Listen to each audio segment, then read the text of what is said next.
All right. So, good afternoon, everyone. And Dr. Maxwell, thank you very much for that introduction and then also for just having me today.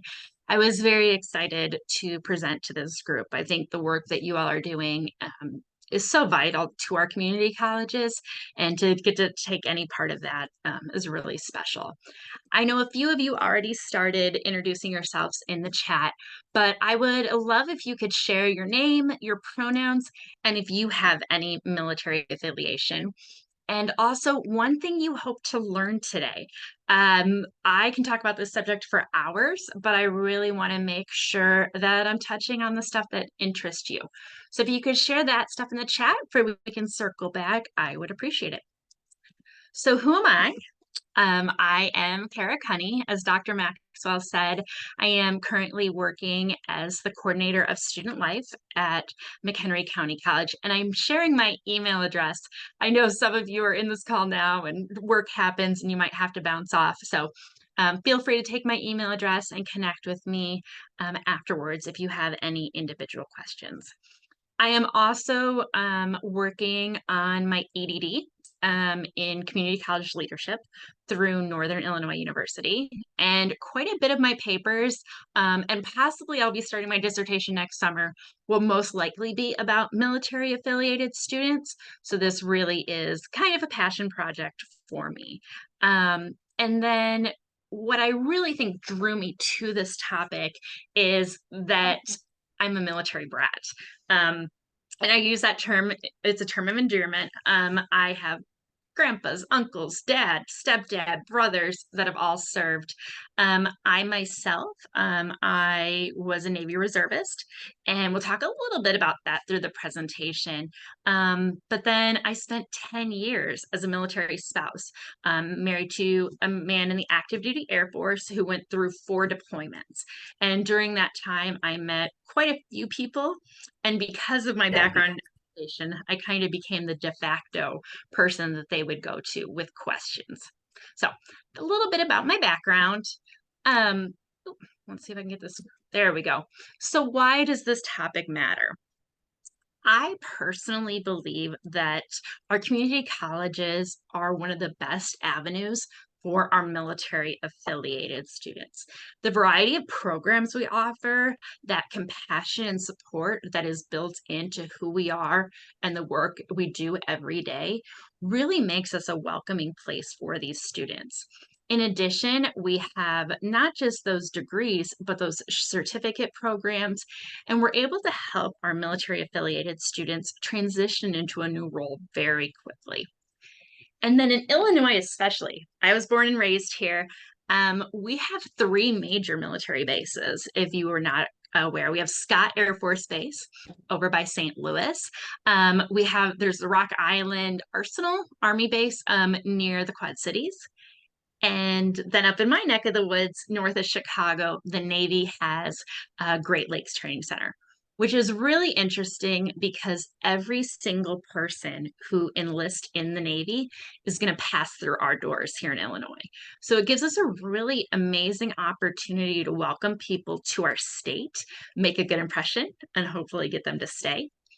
We also have 5 large VA hospitals, so there's just a lot going on. We'll talk a little bit about programs.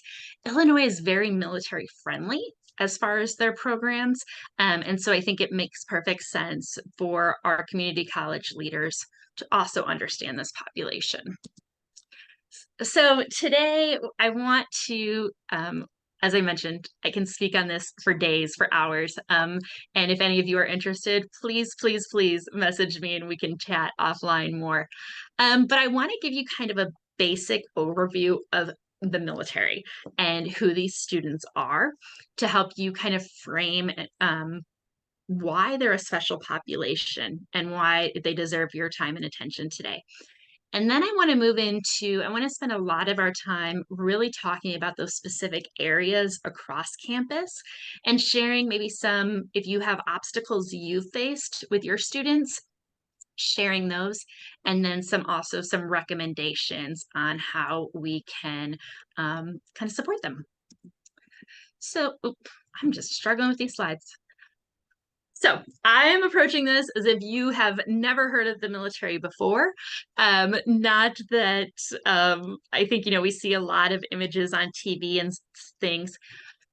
Just like higher ed, we have all our own kind of definitions and language. And for somebody who outside of higher education, sometimes I think it sounds like we're speaking a foreign language. And the military is the exact same way. So, when you meet a military affiliated student, one of the first questions that you can ask is, what branch are you in or were you in? And there are six branches, and they each have their own kind of personality.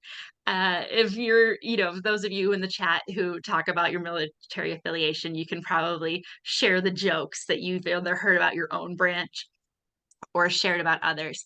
And I always kind of compare it to like a family for siblings.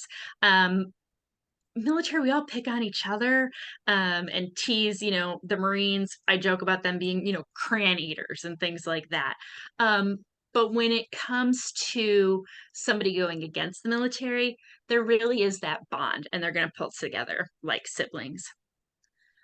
Another thing that when you're talking to a military affiliated personnel, there's the enlisted ranks and then there's the officer ranks. And they're numbered the same across all those branches, but they have different names. And so this part, if you're outside of the military, actually, I'm in the military and it gets confusing. So if they might talk about, oh, I was a petty officer, this and this and this, or I was a master sergeant. So those names and things like that aren't as important to know, but just for you have some term of when they're talking about that you understand that there's like a hierarchy and that their promotion through that. There's also warrant officers, which kind of just added the confusion. I think the military loves to confuse us. So if you're confused yet, you're right on track. Another thing that our military affiliated students will talk to you about is their rate or their MOS. This is kind of like the job description or the job category. So, for example, I was in the Navy Reserves and my rate was a culinary specialist. I was a cook. My ex-husband, who was in the Air Force, he was an EOD tech, explosive ordnance technician. So they'll talk to you in quite a depth. That's going to kind of shape what experiences they had. After basic training, individuals will go to a specialized school to kind of learn that. And that length of training kind of depends on how specialized the field is. But these are all kind of things you can start a conversation with our military affiliated students and have kind of a basic level of understanding. So you may have noticed, and this is probably my biggest soapbox. You probably noticed that I've been referring to military affiliated students versus veterans. With all of our students, language matters. And if you take away nothing from my presentation today, I hope that this kind of sticks with you to think about. A veteran is a very specific definition. And when you're looking at like federal programs and things of that, a veteran is somebody generally who has served on active duty for a specific length of time and has had a discharge status other than dishonorable. However, that definition excludes a lot of people. Dr. Maxwell, identified me as a veteran, and I take that kind of, it's a difficult one for me to handle because I was never activated. I was a reservist. I did my weekend trainings and things like that, but I never deployed. I never saw combat. Um, so the word veteran to me is a little uncomfortable, and I think that is for a lot of our students. I also consider there's quite a few individuals who have seen combat, have gone over and, fit that stereotype of a veteran that we see. However, because of different circumstances, they have been dishonorably discharged from the military. And so then they no longer qualify as a veteran for a lot of our programs. However, they are still coming in with a lot of the stressors and issues that we'll talk about later. finally, with why I choose military affiliated is because you will have a lot of spouses and children that either, I know, again, we are talking in the chat, um, that they serve in their own way. And while maybe they didn't see combat, um, have a conversation with a military spouse who has changed jobs and changed bases multiple times, or a child that's now graduating high school but trying to track down transcripts from multiple schools. They have different experiences for us to consider. And also, they're eligible for some of our educational benefits that we'll be using. Um, so, oh, thank you. I was just trying to read the chat too. Sorry, I get distracted. But one thing I do want to point out is, and this kind of goes along with that veteran terminology, is that not everyone has a positive experience in the military. And so for me, it's very important that we can be respectful, and using veterans as a respectful term, but I think it does limit us. And I think that it can make it more challenging for somebody who could really use support to come to us. So that is why I use military affiliated, and I would love to, again, chat more on that one if necessary. So this collage is of my friends and family, a handful of them, in different levels of service. And I wanted to show this because they're not all the same. Every single picture I was looking at, that intersectionality comes out so much with our military affiliated students. Some of these, when they started college, were first generation college students, and we know all the kind of issues and stressors that come with that. They come from all different races and backgrounds and religions. They're coming from, some of them have children, and so they're coming with that kind of different struggles.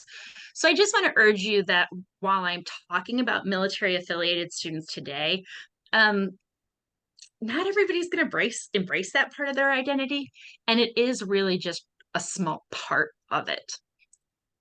So before we get too far, I would love if there's any questions about just the military general, or about why I use military affiliated, anything like that. Any questions?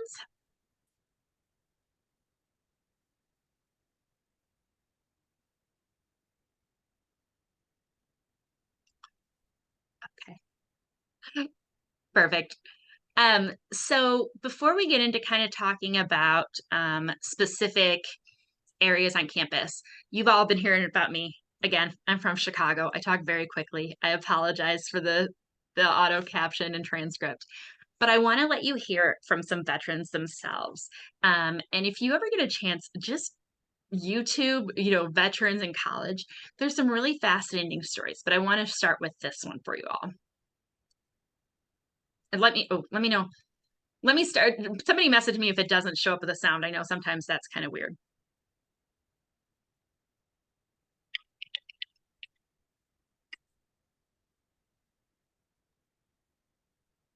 No sound.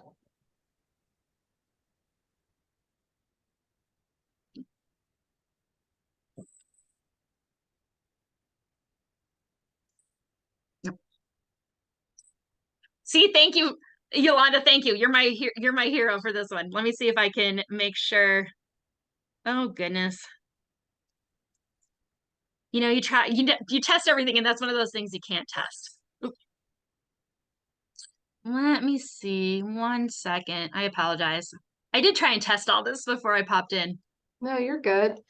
If you stop sharing and then you share again, when it pops up, there should be like a prompt about the audio, and it'll be like at the very top. Ooh. Okay. See, this is why teamwork makes the dream work. Thank you. Thank you. All right, let's see.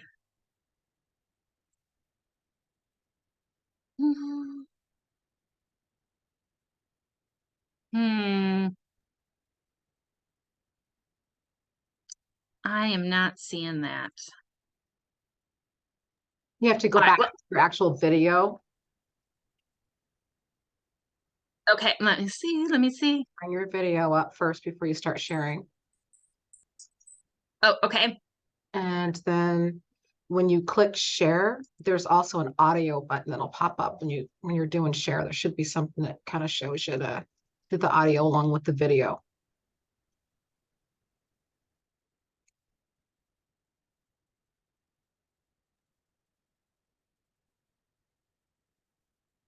Are you able to share hosting rights? Yes, let Or me see. Candace is also host. Candace, can you help out? Yep, let me. I apologize. I promise I was You're fine, testing you're it fine. You're in this totally I'm good. just technology. saying, after 3 years, no one's an expert in this stuff. We're 3 years in. No, You would think got it. so. Don't worry about that. We got you. Well, I Let very me much hit appreciate that. co-host. Them navigate their military benefits, somebody who will help them understand that they are adults and sometimes they don't want to be around 18-year-olds all the time. So, little video for you to watch later. So get back into present.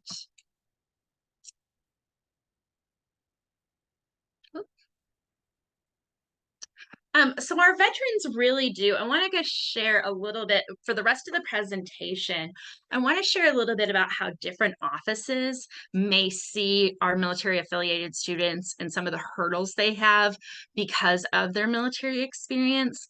And if any point, if you work in one of these offices or if you have experiences, please jump in and share. Y'all don't want to hear me talk for this long, I promise you. So, right from the beginning, our admissions teams can really struggle with our military affiliated students and their transcripts. And for this, I share the example of my ex-husband, who he left high school, went to university, didn't really accumulate many credits, but had one transcript there. After he joined the military, he had another transcript. The joint service transcript is a term you might hear. And that kind of lists all the trainings and professional developments he attended through the military. At each of the bases that we were assigned, he enrolled in their community colleges. During one deployment, before the internet was what it is now, he actually took correspondence courses. Eventually, he actually got his associate's degree from the Community College of the Air Force. After leaving the military, he attended 2 different colleges. So the man has, where are we at, like 10 different transcripts. And when he goes to, I'm always pestering him to get back in school. It is a pain to track them down and to analyze them. And so I always urge the transcript team to just give some patience to our military affiliated students. It's also going to be really important when it comes to their benefits, and certain programs financially will only cover classes that they haven't taken before. And so if they took English 101 15 years ago, a lot of the military benefits won't pay for them to take it again. So just to offer some special consideration with their transcripts. Also with orientation and advising. For those of you not familiar with the military, when somebody enlists in the military, they show up at usually a bus station or an airport, and for the next 8 to 12 weeks of their lives, they make no decisions on their own. For the military, a lot of times they're issuing you even your underwear and your soap. So all decisions are made. The military is very structured. They tell you what office to go to, how to be successful. Everybody's taken similar tests. There's just a lot of structure. So when they come to our college campuses, and again, we have those different language and terms, it can feel really overwhelming. And so I always ask if you can have kind of a special orientation for your military affiliated students. And it's important to not be treating them like their children. Oftentimes, we've talked about these people have been on their own. They've, paid their taxes. They've, gone to war. They are adults, but they need a little bit special handholding. If you work in career services, that translating military speak and back and forth to higher education and the job market can be very difficult.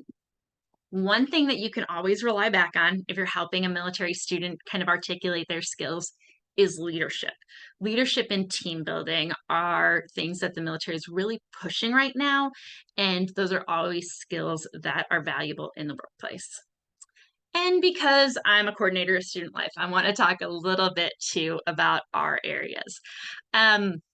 Student Veterans of America is a really useful organization. If you want to visit their website, they have a lot of good resources about supporting this community. They also have a national convention every year that is one of the best professional development opportunities I would suggest if you can ever attend. Um, I also caution, we do a lot of recognition of special days, and Veterans Day and Memorial Day are hugely important to the military affiliated population. But I urge caution in how we present those. As I mentioned, they're not happy events for a lot of people. Memorial Day especially is a day of remembrance. And if somebody is a combat veteran and has seen people killed in action, there's oftentimes a lot of survivor's guilt and things of that nature. And if you are doing something for Veterans Day, I always urge people, check your marketing. I think when, if you Google military, you're often going to see middle-aged white man is what, is represented in a uniform. And so what pictures can you use that are different? How can you be more welcoming to some of those other people who have served? And finally, dedicated spaces. I'd love to see if you could raise your hand or use a reaction. How many of you on your campus have a dedicated space, like a veterans lounge or something like that? Wonderful. Thank you. I think that's really, yep, more hands raising. Oh. Christina, do you have a question too? No, I clicked the wrong thing. Sorry. Okay, I just wanted to make sure I wasn't missing something. I think it's great. I will never say it's bad to have these veterans lounge.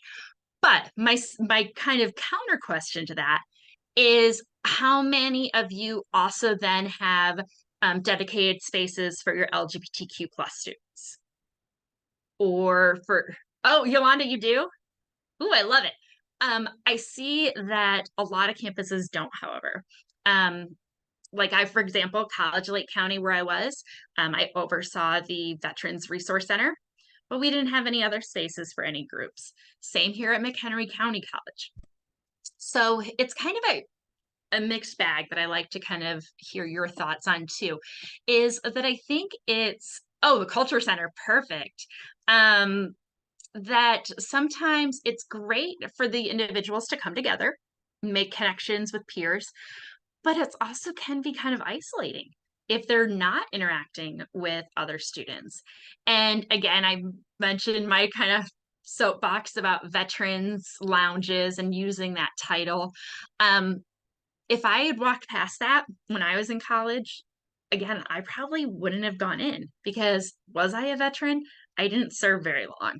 I never had that. I talked to my friends, a lot of those pictures in the collage, the same way, that they don't identify as a veteran. And so would they have felt comfortable going into that space? Are they welcome? And if you do have those spaces, who's overseeing them, to watch kind of the conversations and to have the follow-up if somebody is kind of subjects that come up that are kind of difficult for them to hear? What is the follow-up in those spaces? Any questions or comments about those offices?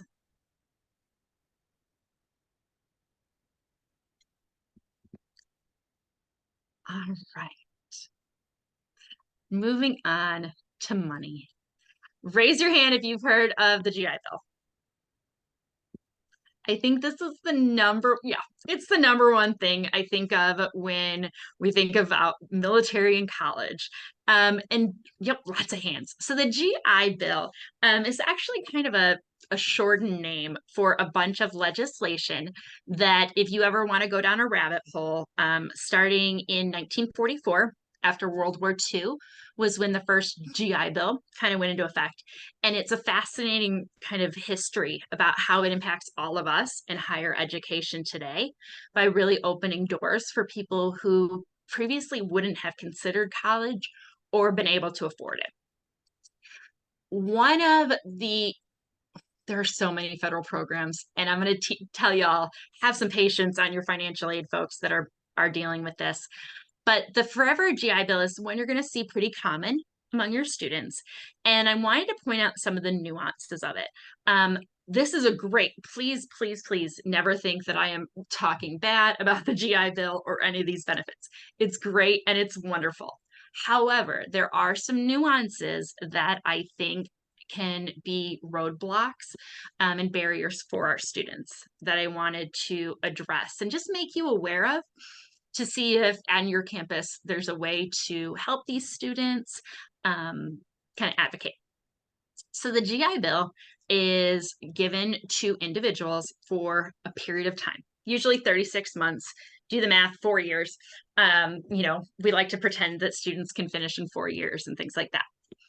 Unfortunately, with those 36 months, they are calculated kind of on a tricky scale. So for example, August, when we come back to classes, don't count as a full month.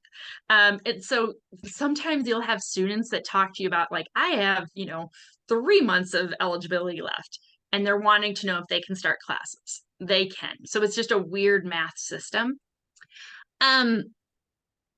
One of the best parts about the Forever GI Bill is this housing allowance. Has anybody heard about this? I think this is kind of one of the things that gets talked about the most. All right, so with this, our students who are using the GI Bill, go back, can receive a check each month. And it's the equivalent of what an E5 would get to live in housing. I think in my area, we're talking about $1,700 a month. So no small amount of money. Again, I think it's wonderful that there's available. However, I don't know very many people who can live on $1,700 a month, which means our students are then also looking for outside employment. This amount is only the full amount if they're taking a full load of classes, which sometimes our students are not really prepared to do. And those short months like August and December mean that they're not getting that full amount either.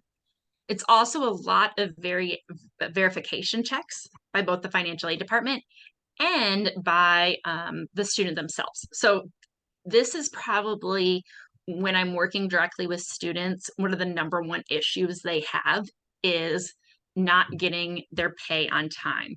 I know I get stressed if my check doesn't clear, within a few hours of when I expect it. So this is a very big stressor for our students. There are also some other programs you may see on your campus. This is not a financial aid presentation. If you are really interested in this portion, your financial aid office would love if you would like to become a school certifying officer and complete all the federal training and be approved to be the expert on this. But I do want you to have the basics to understand that not every military affiliated student you interact with is under the same program. So they're going to have different stipulations and different things that they need considered, which is why it's important on your campuses to work together, to have somebody in advising working closely with financial aid for these students. You might have previously heard of VOC Rehab. We now call that Veteran Readiness and Employment. These students are coming to you and are eligible because they have a disability that no longer allows them to work. And so they're trying to retrain. So keep in mind when we get to our access and disability offices, this group of students has already said, hey, I'm struggling. If you are close to one of those Navy bases or the Air Force Base in St. Louis, you may have some active duty students that are then coming in with a whole different set of challenges in case they are deployed or if they are called back into base.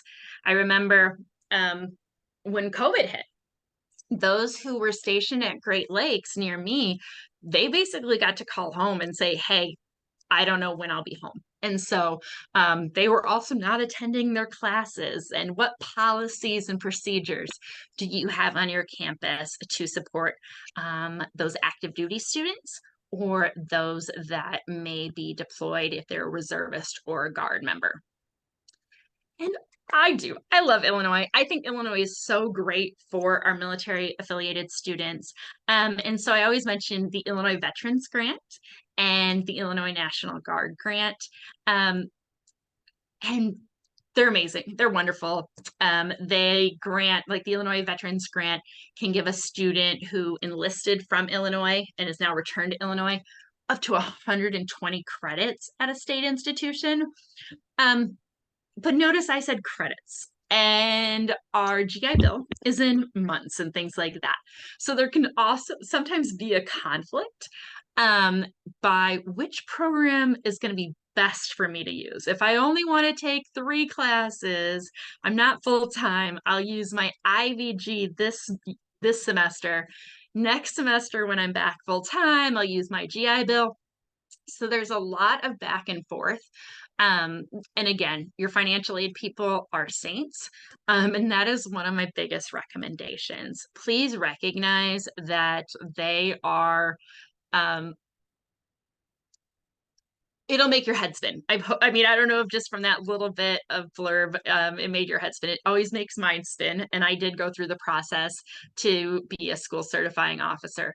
But for every student that walks in, it's crucial to spend that time to talk to them, to understand what are their goals, what programs might they be qualified for, to help them apply for those.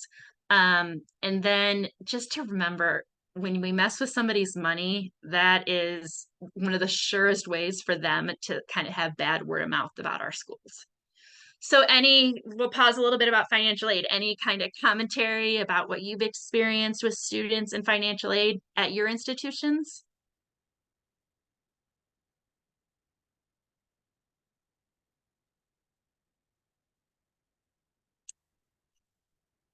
Right. I do have it on the slide, but I also always recommend to our students that they fill out the financial aid forms or the alternative application.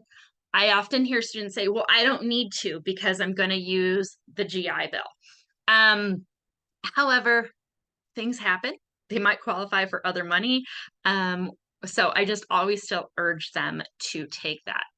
One thing with the Forever 911 GI Bill is that they can also transfer money to spouses and children.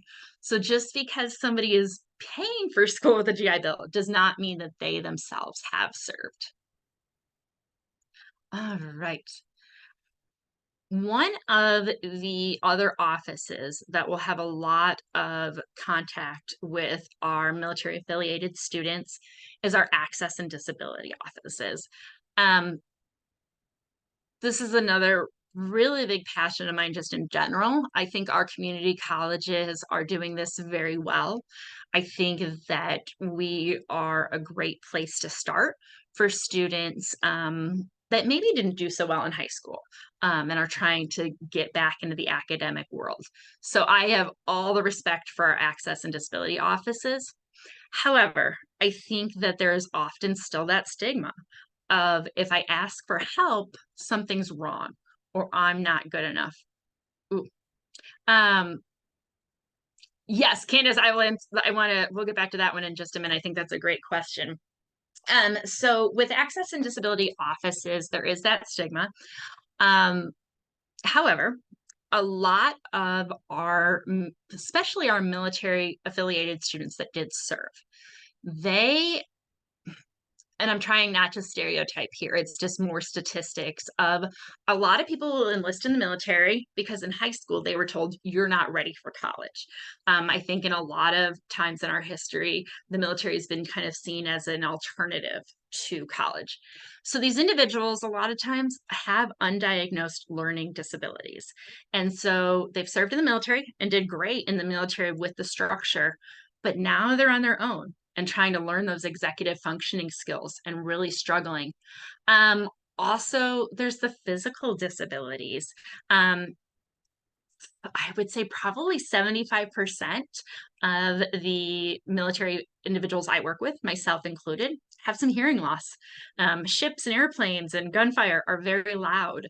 Um, Others will have difficulty for sitting too long. And so that can make class a real big challenge. And then, oh, the military. Um, the military has some really great healthcare. I was talking to one of my colleagues who's also former military and still uses military health insurance. It's free. Like you're never going to get a copay or a deductible or anything like this. It's wonderful. But with that, it comes sometimes some very long waits, a lot of changing of doctors. And so if somebody does build up kind of that courage to go into the access and disability offices, it can be really a struggle for them to track down any medical records or justification that they may need. And so this is another area where if you can act, kind of have some patience or kind of see if there's other ways to help, it can really make a difference for our military affiliated students in getting them the support they need to be successful. So I want to circle back real quick to Dr. Maxwell's question. She said, just understanding all of the various financial benefits is crucial. And I wonder how much do students know is available to them and or their families? Sadly, usually not much.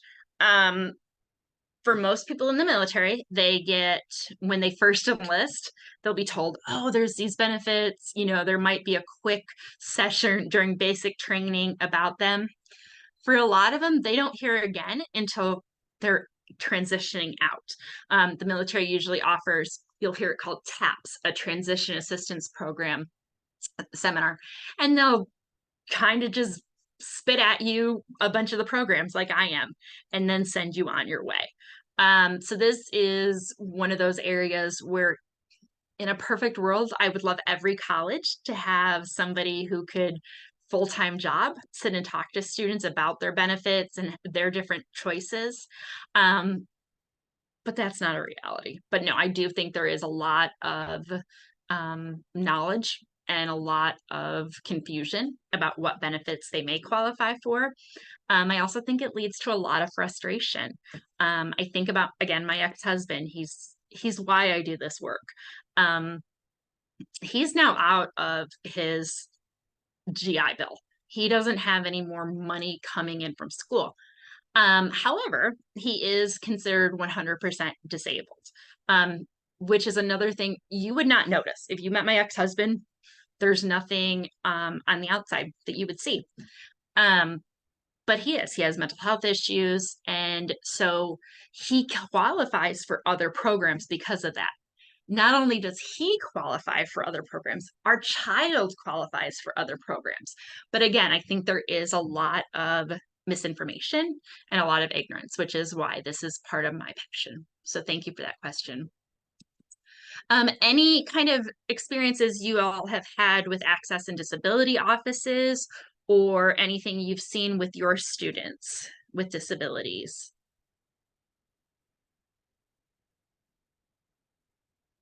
Okay. Wonderful. Again, I have all the respect for access and disability offices. I think they're doing great work. And I'm always fascinated by their new technology and how they're supporting all of our students, including our military affiliated ones. So the next kind of office I want, oh, sorry, whoops, we're almost done. The behavior concerns.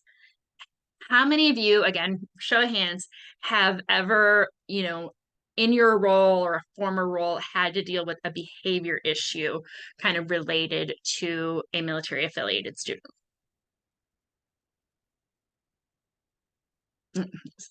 Couple of you, yeah.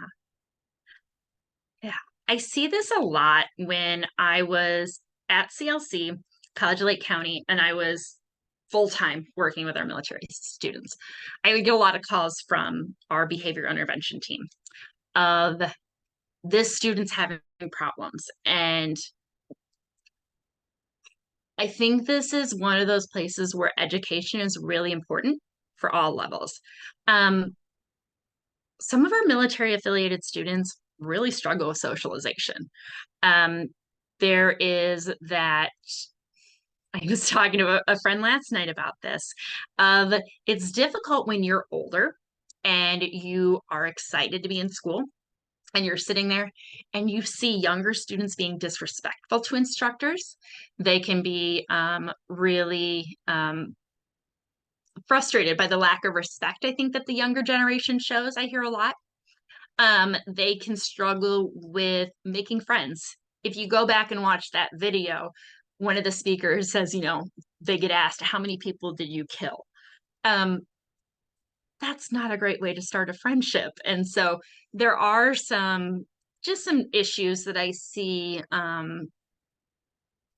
Yeah, so just socialization, you may get calls about that. I also hear so many complaints about freshman seminars. Again, show of hands, how many of your schools have like we call it MCC 101, like a freshman seminar class, things of that nature? Just a couple. All right. Stephanie, do you require, if your military students would normally be enrolled in that class, based on being first generation or new college students, do you make your military affiliated students take that as well? Everyone who receives a degree from us is required to take that class, and we call it Success in College. Perfect. Have you had any pushback from any of your military students out of just my curiosity? No, no, we haven't. Oh, I love it. I great. Because again, that's one of the things I heard pretty frequently is, why am I taking this really basic class?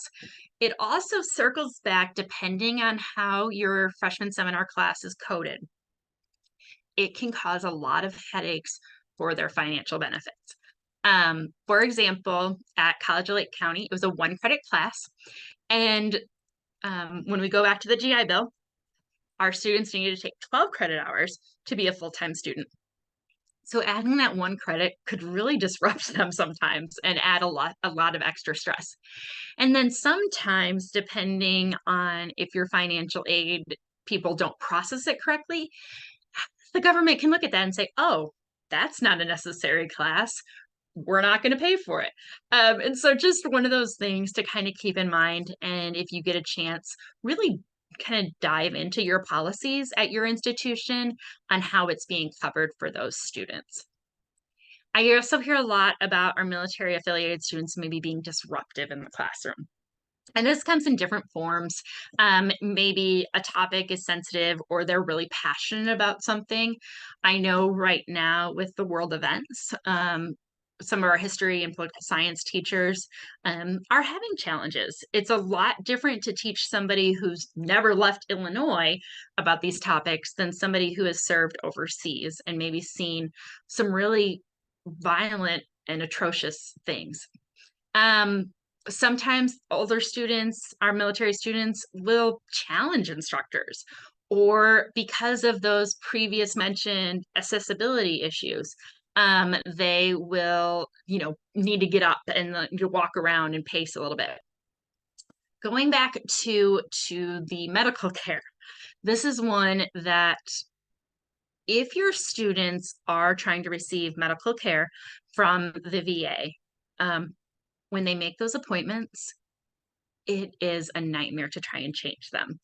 And so sometimes those appointments come in the middle of class, which requires a student to miss class. And then attendance policies can be impacted.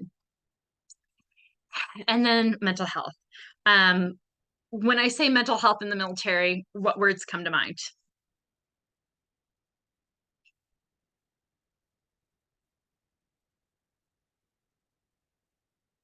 PTSD, yes. That I would think is the number one. And we see a lot of this, but PTSD is a really complicated situation. And so I think that when we just label our military students as, oh, you must have PTSD, or that must be the reason you're acting like you are, it can be really offensive and hurtful. And for those that do have PTSD, it can manifest in ways that aren't represented in the media. So I just urge, again, I am pro Illinois all the way with what we're doing, and our legislation regarding mental health in colleges is great. But depending on whether you have in-house counseling or you're outsourcing, just be aware of how they're going to respond to your military affiliated students. Do they have kind of that specialized training? Other things that impact our military affiliated students at higher rates are that suicidal ideation, depression, responses from traumatic brain injuries, and addiction issues too. We see a lot of. So just to be aware of all the different things that are coming at you. I don't have a lot of answers, unfortunately, but I did want to share with you some of the things I've seen and really encourage you to look at your own policies on your campus, and to just be a little bit more aware that next time you hear of a student that is causing problems or really struggling, to be able to consider their military status and how that might be playing in and how we can support them as a whole. I'd love to hear, got one question in the chat about, do you have any thoughts around forming and supporting veterans and military affiliated employee resource groups?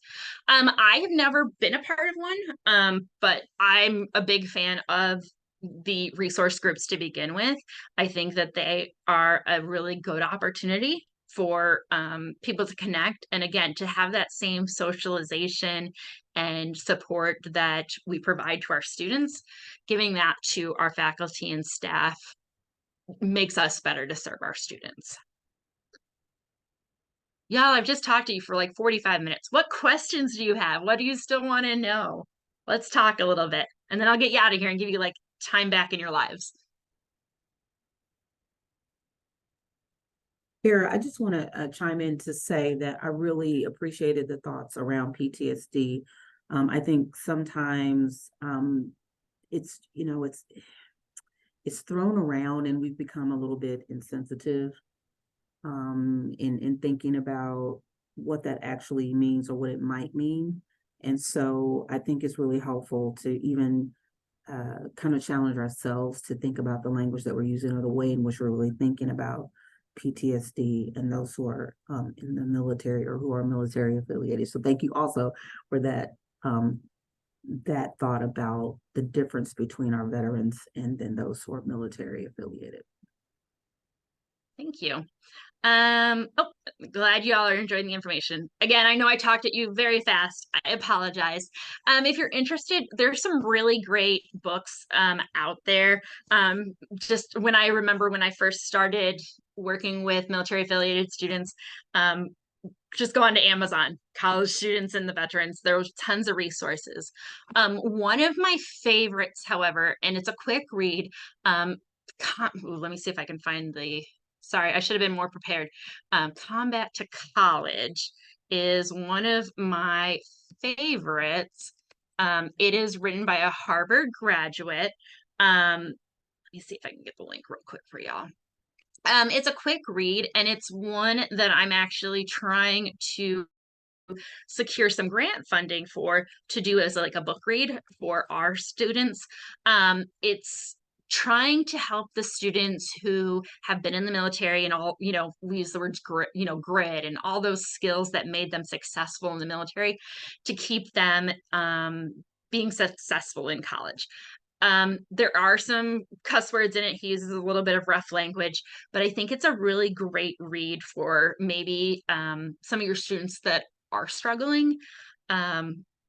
Joining your contact info. If you'd like to share it, I will. I don't know. Candace, do you do a follow-up kind of thing? No. Okay. We certainly can share, Kara, if you're okay with it, sharing the PowerPoint and any additional resources, I can send that information out to everyone if you all would like to have that. Of course. And there's so much information. Again, I just really appreciate a platform to get to share a little bit about this population. And so you have my email address. I'm more than happy to answer questions or just chat. But again, just thank you all. I have such respect for what you're doing, and I just appreciate the opportunity that our military affiliated students even kind of made it on your radar.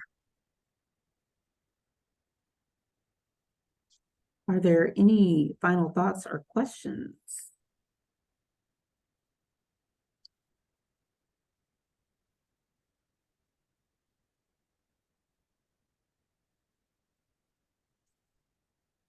All right, well, Kara, thank you so much for Oh, wait, presenting. I think I saw a hand. Raise hand. Yep, there we go. Hey, good afternoon, and thank you for the wonderful information. I just had a quick question that I posted in the chat about employee resource groups.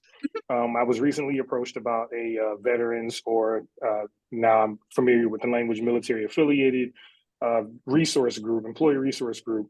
And I was wondering if you had any thoughts or experience in offering support for employees that are military affiliated or veterans as well. I don't in higher ed. My most relevant experience, I used to work for a fire department. And so quite a few of our firefighters were also former military. I think that there's a real advantage to having those conversations, to being able to compare. What I found more useful, or the people I find who have benefited the most, are the parents who have children that are currently serving or who are about to go off. That is a different level of stress, and it sometimes can help if they can join together and hear that it's going to be okay, or to hear kind of what those real experiences are like. Same with being a spouse. Having been a military spouse for 10 years, I think they're a very neglected population as far as how we support their career and their kind of mental health and things like that. Rightly so, a lot of the focus goes on the actual veteran, the person who served, but I do think that the employee resources group can offer a lot of advantages to just those supporters and those other family members. Thank you. Anything else? There's another question in the chat. Oh, how can other local organizations work with colleges to share information and resources? Oh. Thank you for this question, Rachel. Community partnerships are so helpful, both for the institution and for these community partners. Rachel, if you want to take my email address, I'd love to send you some links. There are actual, here through Great Lakes, we have a group that meets virtually about once a month to just talk about the needs of colleges. Your area will probably also have a Veterans Commission. They're kind of designed and scattered throughout the state geographically. Having partnerships with them can really open a lot of doors, collaborative programming, and not duplicating resources. One of the things that, again, double-edged sword, please don't think I'm complaining. There are so many programs and services and amazing organizations that want to help military affiliated students. However, trying to kind of sort through what is the best, like Dr. Maxwell was asking about our on-campus programs. Off campus, it's overwhelming. And, if you are a veteran and you need, substance abuse like support, I can think of 4 different organizations. How do you know which one to go to? How do you vet which one is best? And so I think those community partnerships can really play a huge role. Here at McHenry County College, we do have a strong partnership with a lot of our community partners. We're very fortunate. I know that's not the case for everyone. but they've even volunteered to come in a lot of the military telehealth. They've agreed to come into campus and kind of display their telehealth services for military affiliated people that might not be aware. So Rachel, that is a whole different perspective. But yes, if you want to email me, I can look up where you're at and kind of put you in touch with some people.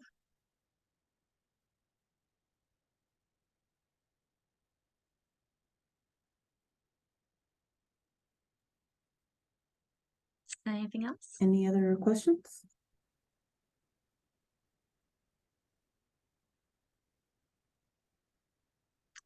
All right. Well, thank you again so much for having me, Dr. Maxwell, and for all of you for your time today. Please reach out, and thank you for all that you're doing for all of your students and your military affiliated ones. Thank you. Kara. Thank you very much. I'll just finally say again that this recording will be available on our YouTube channel within 48 hours. And then for those of you who would like the PowerPoint presentation and or additional resources, I'll be sure to get that information out to you as well before the end of the week. All right, thank you, everyone. Have a wonderful rest of your day.